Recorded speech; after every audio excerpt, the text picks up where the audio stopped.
ngërëm lañ leen di wax saa su nekk rek ñi safoo site internet di Buzz M TV Sénégal bu leen fàtte di abonné di bës cloche de notification yi ngir dara bañ leen a raw ci seen i xibaar. contentement la ñu am saa su nekk rek di ànd ak yéen ci seen chaîne bi di Buzz M TV Sénégal li gën a fës ci boppu xabar yi nag dañu koy rek audition bi nga xamante ne rek daat nañu koy door ci fond Covid 19 nag jamono ji kii di Gris Bordeaux nag daat nañu koy jébbal rek enquêteurs yi mu nekk nag ay kàddu yoo xamante ne rek moom Ibrahima Ndione ñu gën koo xam ci turu Gris Bordeaux nekk président association des lutteurs du Sénégal daat nay déclaré que ne nag moom 10 millions képp rek la ñu ko joxoon waaye nag dañoo daal di gis ne rek décharge bi nag 15 millions de francs CFA moom moo ci daal di nekk ci nag noonu nag moom Gris Bordeaux daat nay xam ne rek décharge 15 millions moom signéwul ko benn yoon ndaxte nag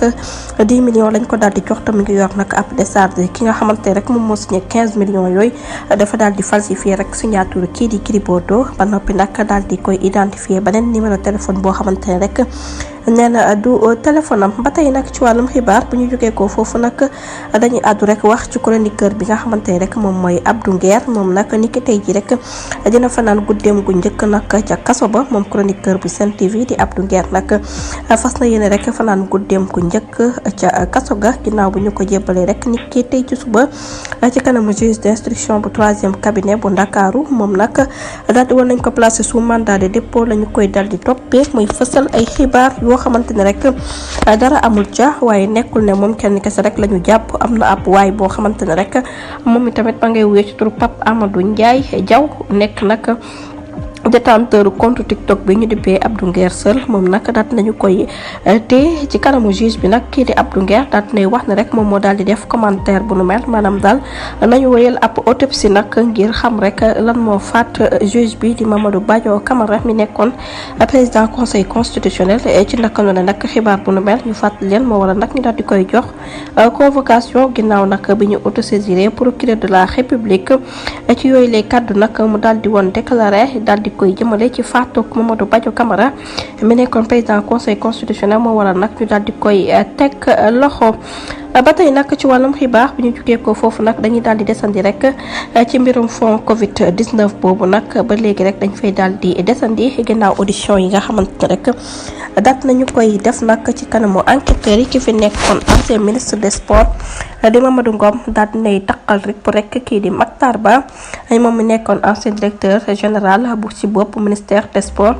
moom nag daal di nay wax ne rek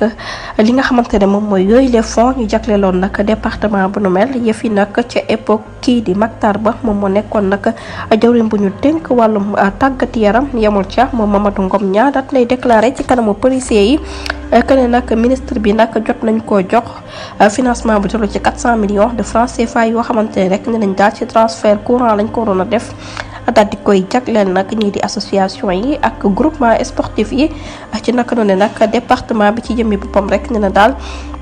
amoon na ab compte boo xamante ne rek dañ ko waroon a déposé waaye nag ñoom ñooñu amuñu woon ab compte ci niveau trésor moom Mamadou Ngom ñaa daat nay dëggal nag ci réunion bi nga xamante ne rek doon nañ ko def ci diggante département bu nu mel nag comité national olympique ak directeur des activités physiques ci boobu lay jamono di Mamadou Fall nekk kii di ancien ministre des sports di Mactar Ba